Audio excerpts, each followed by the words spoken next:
Welcome! I guess because we're doing this online, I can probably take off my mask. Thanks for sharing part of your Christmas Eve with us. You know, with all that's going on in our world, it can feel a little hard to get into the holiday spirit. It's almost like you need to block out all of the truly painful news that's going around to really get into the spirit of the holidays. But here at Foothills, well, we try to tread a different path, trusting that all around us we can find a sign of hope, a feeling of belonging, a spark of courage, and maybe even joy. Now, I don't know about you, but I feel like in the past few days, each day has brought a new person in my circle who has tested positive for COVID. My anxiety has increased, the anxiety of everyone around me. It's kind of a stressful time to be a human. Whatever has brought you with us here tonight, whether you're staying home because you've been exposed or because it's a prudent safety precaution for you and your family, I'm glad you're here. Whether you're a longtime member, newish, or stumbled on this stream, we invite you this evening to search within this story that I think you probably know by heart for the message of hope that you need to hear today. Now, we had thought we'd be sharing with you an edited version of the service that we were going to do at Lincoln Center, a gathering of over 350 of us, masked, filtered, vaccinated, and yet, well, Omicron had different plans for us. And so we moved it outside so that we could still be together in a safer way, but it probably wouldn't make sense for us to have filmed that. And so we called together the best actors we could get on under 24 hours of notice. We rewrote the script. We decided to pull together a scrappy, slightly irreverent, and decidedly feminist nativity story with at least 2 glaring continuity issues. We were about to start filming, and then one of our staff members learned that they had been exposed, and so it was prudent for them to stay home, further reducing our number. So all of this is saying if your plans for your holidays are going like ours, well, I feel ya. But you know what? Isn't this what Christmas is all about? I mean, that first Christmas, they didn't know it was going to happen. Their plans were falling through. What they found was a community of people willing to enter into the story with them. And so that's where we are today. A community who's been gathering since the last global pandemic, who has been united in a journey of love since 1898. And when we gather, we say the words of our covenant to ground us in what really matters, especially at times like this. That love is the spirit of this church, and service is our law, that this is our great covenant, to dwell together in peace, to seek the truth in love, and to help one another. Do you hear that? Listen carefully. I think it's time that we begin.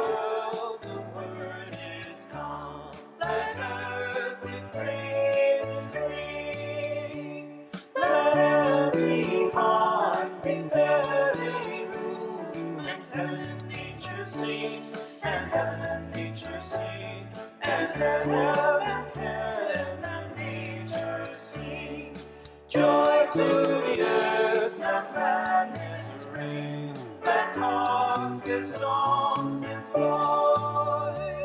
While fields and floods, rocks, hills and plains, repeat the sounding joy, repeat the sounding joy, repeat the sounding joy.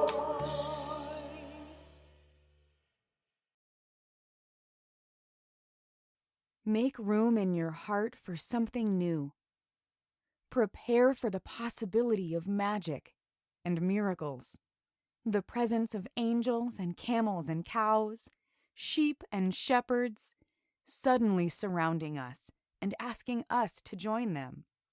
To gather in the dark of night, refusing to believe that we have seen it all before, unwilling to let fear keep us from following the star. The bright light of hope, the good news of love that is born again today. calling us to make a journey into the unknown to find the true meaning of Christmas, born for us this year. Now, we aren't alone in living through a time of uncertainty and struggle. Across all of the ages, since the beginning of human history, people have faced incredible challenges. And to make sense of them, people have told stories. Stories that they've passed down generation after generation after generation.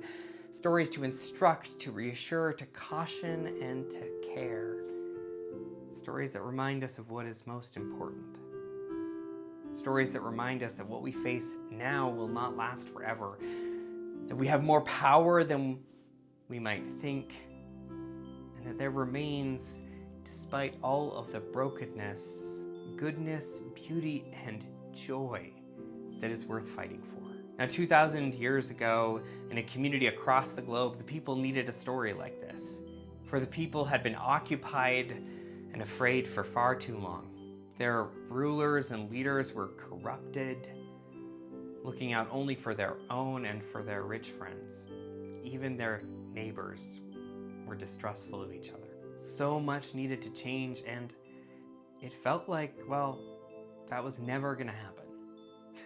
I don't know if you can relate, because it's not much different than today. For we too need stories of neighbors turning to each other with tenderness and compassion and not disdain and discord. We need a story that rebukes a fatalistic sense that nothing new can arise, challenging us to pay attention to possibilities born in the most unlikely places. Journeys that we're asked to go on that, quite frankly, we don't want to go on, and there's no guarantee of success. We need stories that remind us that we each have gifts to bring, and that the choices of one affect us all. To put it succinctly, that we're all in this life together. So, come all ye faithful, let's travel to a time far away and hear the story once again. O come all ye faithful, joyful and triumphant. O come ye to Bethlehem.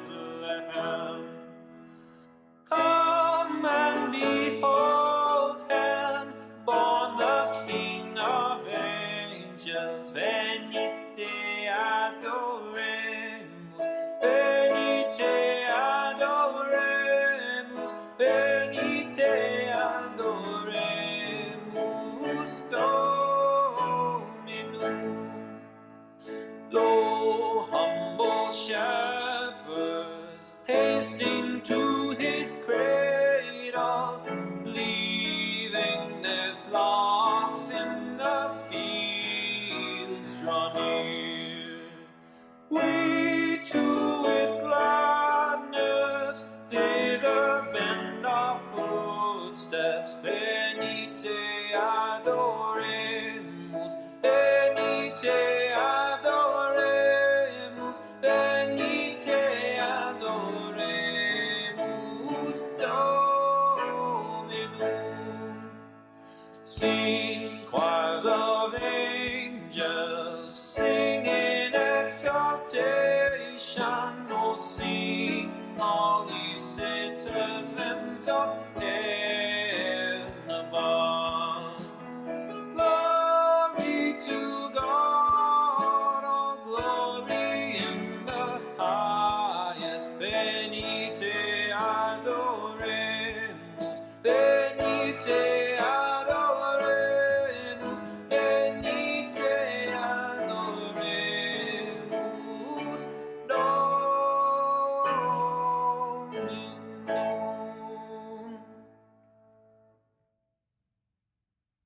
We need to start with the young girl at the heart of our story, Mary.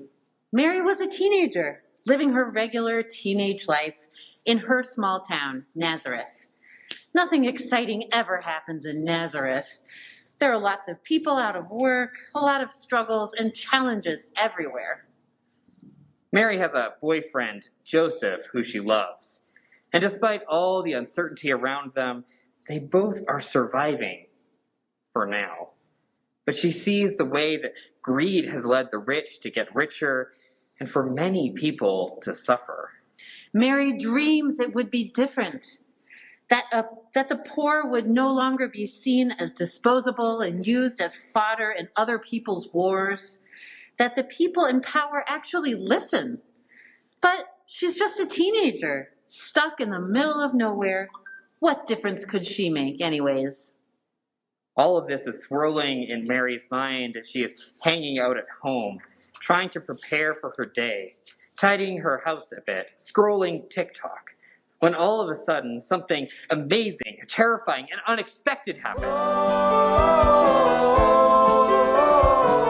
A visitor appears. So the angel drops the tea on Mary that she's going to have a baby. Your baby will grow up to change everything. He will help those who are hurt and in trouble. He will feed the hungry and topple the tyrants, and he will teach people how to love. Just gonna pause this scene for a moment.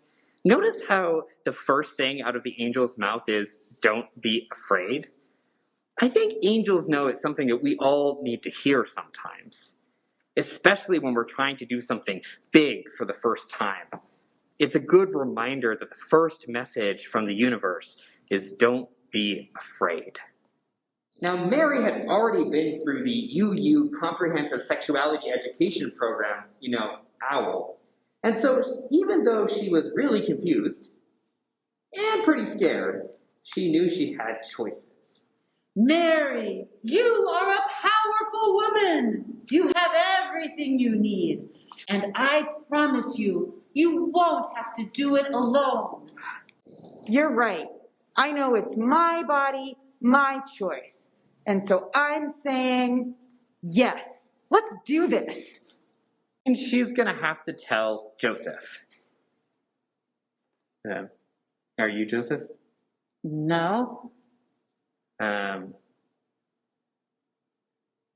Are you gonna play Joseph? She's Mary, Sean. She can't also be Joseph. Sean, I think you are going to have to be Joseph. Okay. I guess I should go get dressed. Yeah, go Joseph up.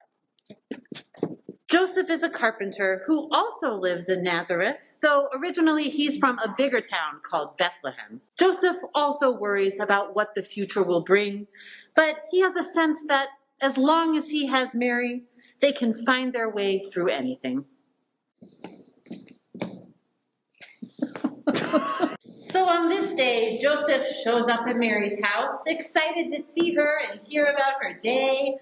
And after some chit-chat, Mary blurts it out. She's pregnant and she's keeping the baby. She tries to explain exactly what happened about the angel and her choice. But Joseph took out too, and he's a bit confused about the mechanics of the situation. I mean, he respects Mary's choice. He's just not sure if he's up for it. I mean, a baby? Right now? In this world? A little inconvenient. Did the angel offer a deferral option? Joseph tells Mary he needs some space to think. So Joseph lies down, hoping for a good night's sleep to offer him some clarity. But sleep does not give him the reprieve he's looking for. For as soon as he falls asleep, he starts to dream. Dreams that he's back in school, but school doesn't look the way he remembers it. Everyone is wearing coverings over their mouths, and the teachers keep talking about staying 6 feet apart. In the blur of it all, he realizes he doesn't have a mask. So he gets sent to the principal's office. Joseph, it is very important that you listen to me. When the principal said that, Joseph starts to think this wasn't any ordinary stress dream. But it wasn't until the angel said what all angels say. Don't be afraid. This wasn't an ordinary dream. This was a vision. An angel was appearing to him. The angel tells him it's okay, he's not in trouble, she has good news. She wants to let him know that he needs to respect Mary's choice and support her. This child is special. He's going to bring hope to this world and love for all people. Oh, and by the way, you should name him Jesus. With that, Joseph woke up. He rushed to find Mary and told her that he was in. He would be her partner and be the child's father, no matter what the future held. He was still afraid, but he also felt strangely hopeful. It's important to hang on to these moments of hope because, like we said, this is not a great time or a great place to live or to raise a child, well, because of King Herod. This ruler of the land, he was mean and he did terrible things just so he could be rich and powerful. The poor were taxed heavily, and people, including kids, didn't always have enough to eat. He was a really bad guy. I'm the bad guy. No, I mean like a really bad guy.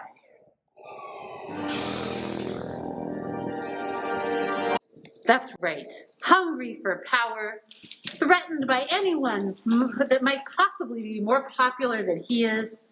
His minions are everywhere, canceling anyone who can toe the party line. Issues dictate after dictate. Herod issues one such executive order when Mary was 8.5 months pregnant. Everyone everywhere must travel to the place you were born and be counted in a census. Because Joseph was from Bethlehem, he and Mary had to leave Nazareth and go there, and it was a really long way. They didn't have cars or buses or planes. They had to walk the whole way. It was a hard journey, especially with Mary almost ready to have her baby. It also helped that there were a lot of other people out on the road, traveling to their hometowns too. And as they walked, they all encouraged each other along their way. A difficult journey is always better with good company. They were glad for their fellow travelers, but also worried. With this many people seeking shelter, would there be a place for them to stay when they got to Bethlehem? They didn't have an Airbnb or a phone book or anything. They just had hope and trust that someone somewhere would be willing to make room. O little town of Bethlehem, how still we see thee lie. Above thy deep and dreamless sleep, the silent stars go by. Yet in thy dark street shineth the everlasting light. The hopes and fears of all the years are met in thee tonight. For Christ is born of Mary and gathered all above. While mortals sleep, the angels keep their watch of wandering love. O morning stars together proclaim thy holy birth. Let praises ring from God, they bring goodwill to all on earth.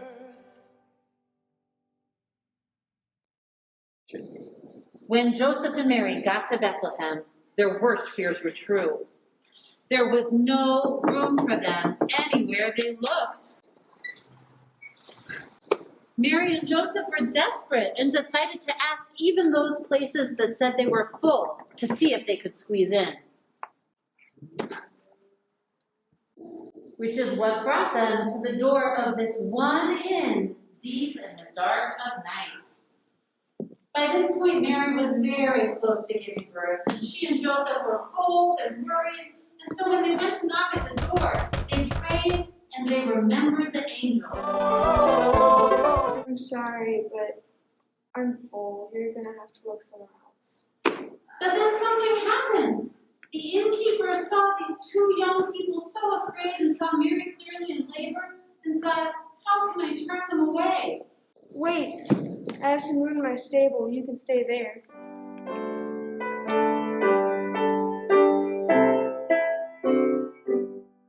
Away in a manger, no crib for a bed. The little Lord Jesus laid down his sweet head.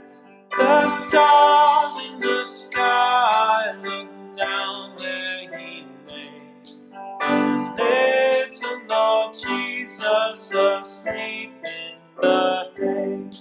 The cattle are lowing, the baby awaits, but little Lord Jesus no crying he makes. I love thee, Lord Jesus, look down from the sky, and stay by my cradle till morning is nigh.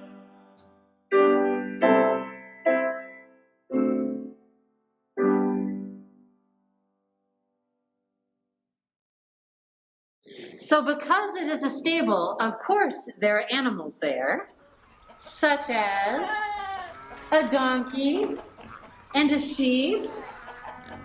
And there were other animals too, like a shark and a pink bunny rabbit.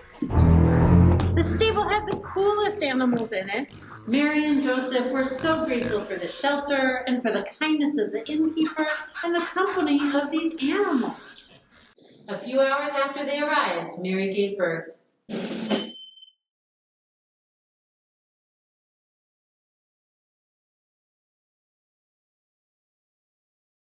Even though she's scared, she looked around at all the animals and remembered the generosity of the innkeeper, all their fellow travelers along the journey, and she knows what the angel said was true. They aren't alone. Joseph felt so proud to be Mary's partner and to be a father to this special child. As the angel had told them, they named the baby Jesus, and they loved him more than they knew was possible. Even still, they worried. What was going to happen? How would their world ever be safe? Who knows what the evil Herod had been up to? I'm the bad guy. Would they be okay? Could they make the journey home? When and how? They held their baby close and looked up at the sky, hoping for a sign.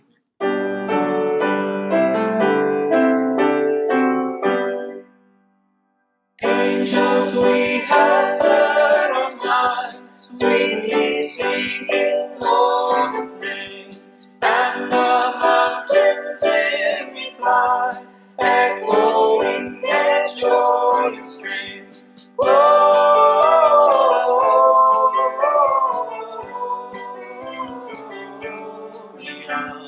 in excelsis Deo.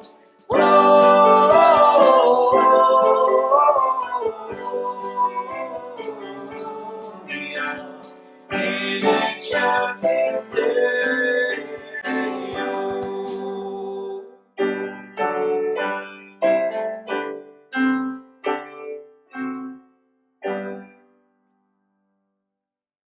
Just outside of Bethlehem, there were fields with sheep and other livestock and shepherds.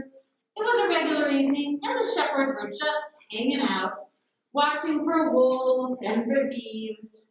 But standing in the field can get tiring, and you get really hungry, and you wonder, where's your dinner going to come from? Thank goodness for food delivery. One of the shepherds put in a group's order, and now the rest can just keep on standing there. And it hasn't been very long when suddenly a bright light appears before them. It was too fast, and it was not their usual delivery driver. They were totally freaked out, which means, you guessed it, it was another angel, because the first words out of their mouth was, "Don't be afraid." The angel reassured them that they did bring their food, but that wasn't the best part.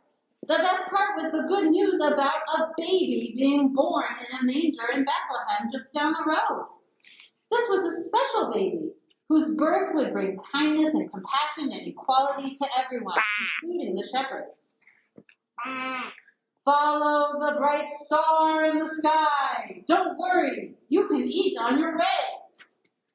And so the shepherds headed out to support the young couple and their new baby. When do we do the star? The shepherds were still terrified, but they also felt grateful for the food and the clear instructions on how to be helpful. They went to Bethlehem to try to find Mary and Joseph and the new baby.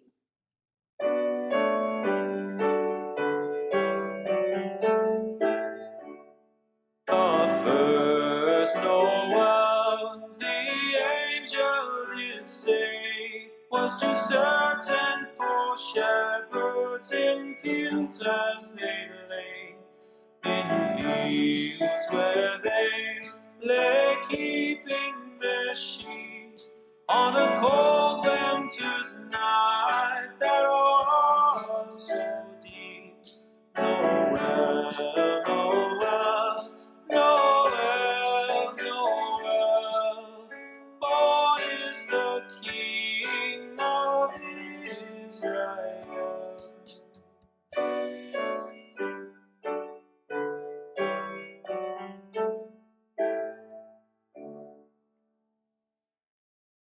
Same time, in a land far, far away from Bethlehem, there were these wise people who had a sense about the future. Some scientists, some activists, some artists. These wise people had seen the same star the angel had told the shepherds about. These wise people felt that the bright star was a sign of something hopeful in this difficult time. They wanted to go and be a part of what was happening and help create community around this family. The wise people follow the bright star until it stops over the stable. They introduce themselves and they join in the circle that had gathered for this new and special life. And the wise people gave the baby gifts that seemed slightly strange and inappropriate for a child, but they meant well. Their gifts are also why we now exchange gifts every Christmas. And it's also why we take a moment in our Christmas Eve services for all of us to offer our gifts to support folks in need of a little extra support. Every Christmas Eve, we take up a special offering for people in our community who are needing a little extra support. This special offering is for our Minister's Discretionary Fund, which is a fund especially for supporting folks in our community who are in the midst of a particularly difficult time. People who are like Mary and Joseph, who find themselves in need of a community to surround them.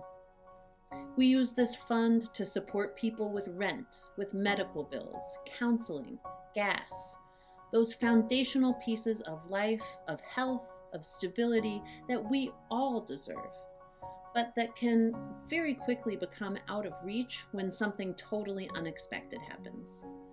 And in the last couple of years, there's been a lot of unexpected things happening. The wise people had the right idea in bringing gifts. But in our offering, we can do even better because we can offer gifts that meet people right where they are in an act of love and mutual care. Everything that we share and give tonight will benefit the Minister's Discretionary Fund and help make sure that we can keep supporting those who have these needs as they happen in the coming year. So we would like to invite you to share generously tonight by texting to the number 84321, the amount plus the word share. So for example, like 20 share or 200 share. Just like the innkeeper and the wise people's example, generosity looks different for all of us, and it's all received with gratitude. You can also go to foothillsuu.org/sharetheplate. We are so grateful for this community and for the ways that we can each surround each other in times of struggle and need. We now gratefully receive your generous offering. Oh, holy night, the stars are brightly shining. It is the night of our dear our Savior's birth. Long lay the world in sin and error pining, till he appeared and the soul felt its worth. A thrill of hope, the weary world rejoices, for yonder breaks a new and glorious morn. Fall on your knees, oh hear the angel voices, oh night divine, oh night when Christ was born. Oh night divine,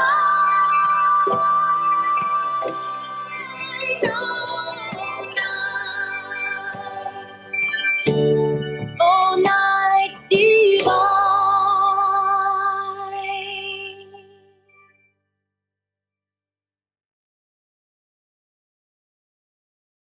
Let's freeze this scene. Our cast of characters assembled in front of us.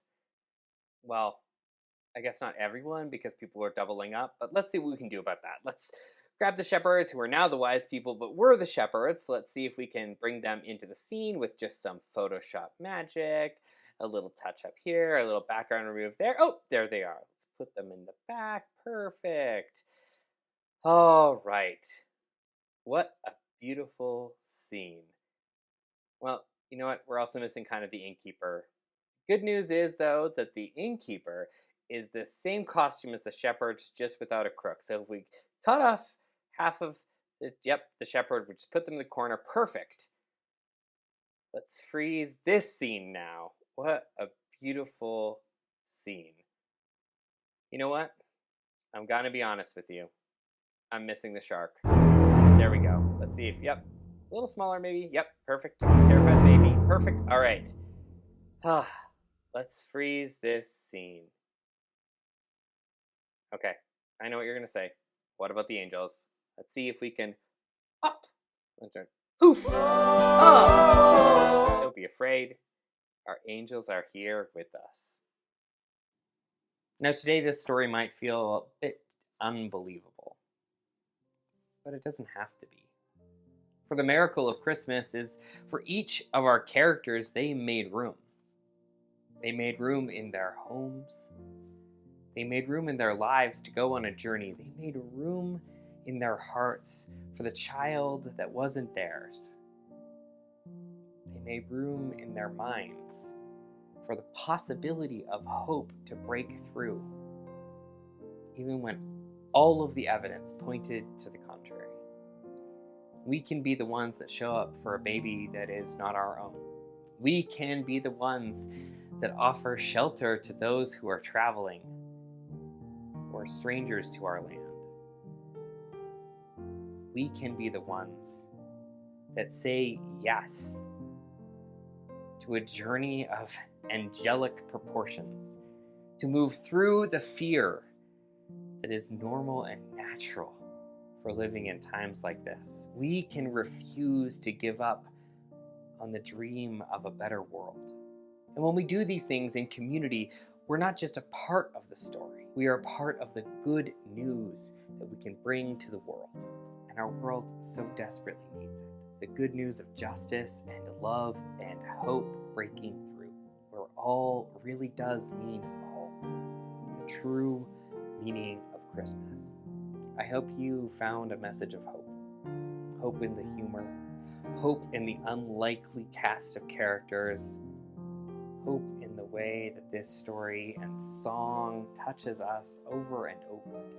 And so as this Christmas Eve service comes to a close, I invite you maybe to darken the lights, to light a candle, because we've come to my favorite part of Christmas Eve. The magic of hearing Silent Night, transporting us to a world that is ours, if we make it. Thanks for being here. Merry Christmas.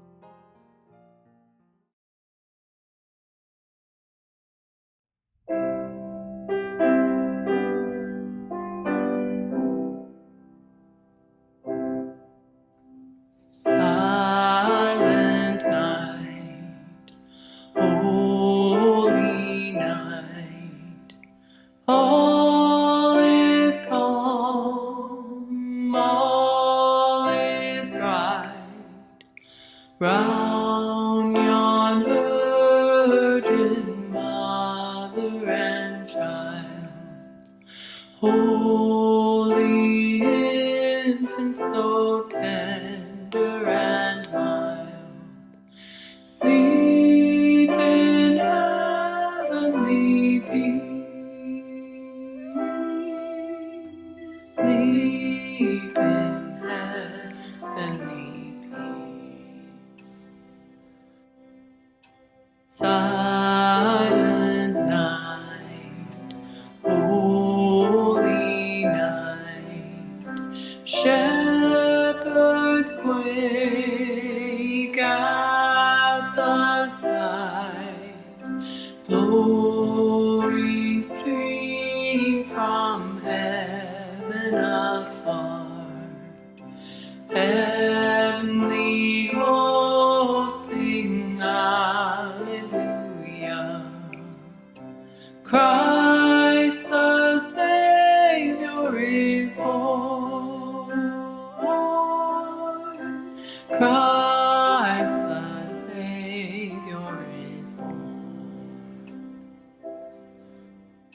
Silent night, holy night, Son of God, oh love's pure light, radiant beams from thy holy face, with the dawn of redeeming